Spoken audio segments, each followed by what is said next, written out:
Every time you tune in to a big live event, say the Super Bowl or even just the nightly news, you're watching this incredible, seamless production.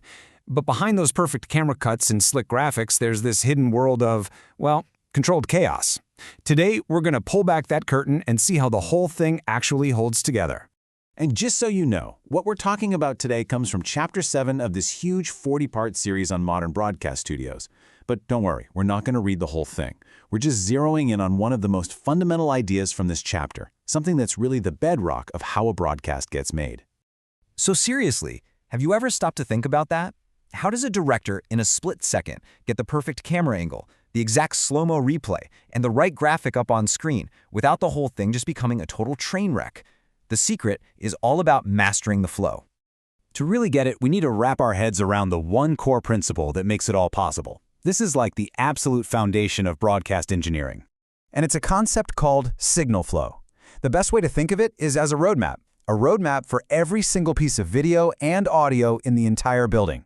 It maps out the journey from the second a camera captures an image or a mic picks up a sound, all the way to the screen you're watching at home. And understanding that path, well, that's everything. That path, that journey, it really has 4 basic stages. First up, you've got acquisition. That's just your cameras and your microphones. Then comes processing, where all that stuff gets mixed and you add effects. The third step, and this is the crucial one we're focusing on today, is routing. Basically, telling all those signals where to go. And finally, distribution, sends that finished show out to the world. For decades, the answer to that whole routing puzzle was this one massive beast of a machine that acted kind of like the studio's central nervous system. It was the powerful, physical heart of the entire operation. This is the traditional routing switcher. At its core, it's just a giant electronic switchboard. You have all your inputs on one side, every camera, every replay machine, every graphics computer, and on the other side are all your outputs, every monitor, every recorder, every transmitter.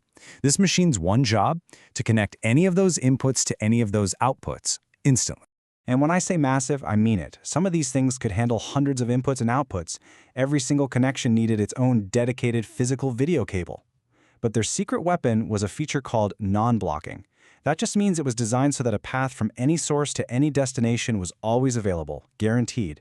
It made them incredibly powerful, but also really risky. But then, the same technology that runs the internet, the same stuff that's in your office now well, it started making its way into the broadcast world, and it completely changed the game for signal flow. And the change is pretty dramatic. The new broadcast router isn't some custom-built, specialized piece of gear anymore. Instead, it's a rack of standard network switches, the exact same kind you'd find in any data center. The hardware of TV production has literally merged with the hardware of IT. So, instead of one signal going down one dedicated cable, your video and audio now get chopped up into tiny little data packets. These packets then travel across a normal computer network, sharing the road with things like company emails and files. It's a whole new world. Now, the magic that makes all of this possible is a technical standard called SMPTE ST2110. It's truly revolutionary because it doesn't just put a video signal on a network, it actually breaks it apart. The video, each separate channel of audio, and all the metadata become their own independent streams. So what does that mean? It means you can grab just the Spanish language audio or just the closed captions and send them somewhere without ever touching the main video stream. The flexibility is just mind-blowing. So let's just put it side by side. With the old SDI way, you were physically stuck. If you needed more inputs, you had to buy a bigger, way more expensive router. With IP, you just upgrade your network switches to get more capacity. But, and this is a big but, there's a trade-off. Where SDI was simple and super reliable, the IP world is way more complex. It needs incredibly precise networking timing down to the microsecond to keep everything from just falling apart. And this huge shift to IP routing brings a whole new set of rules and, a whole new set of headaches. It's not just about swapping a few cables. It's a completely different way of thinking about engineering.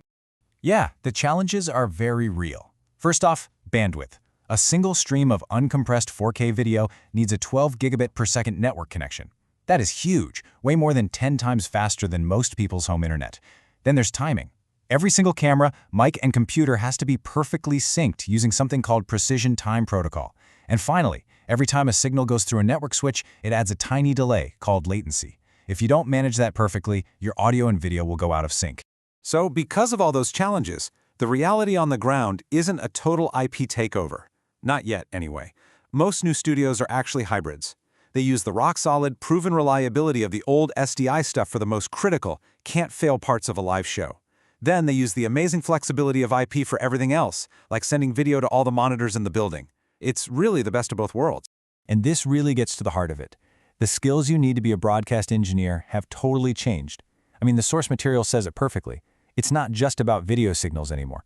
Now you have to think about network flows, bandwidth management, and redundant architectures. The line between being a broadcast engineer and an IT network guru has gotten really, really blurred. Which kind of leaves us with this one last fascinating question to chew on. As the TV studio slowly turns into a high-performance data center, does that mean the next great broadcast engineer won't come from a video background at all, but will be a network specialist instead? It's a huge shift to think about, for sure.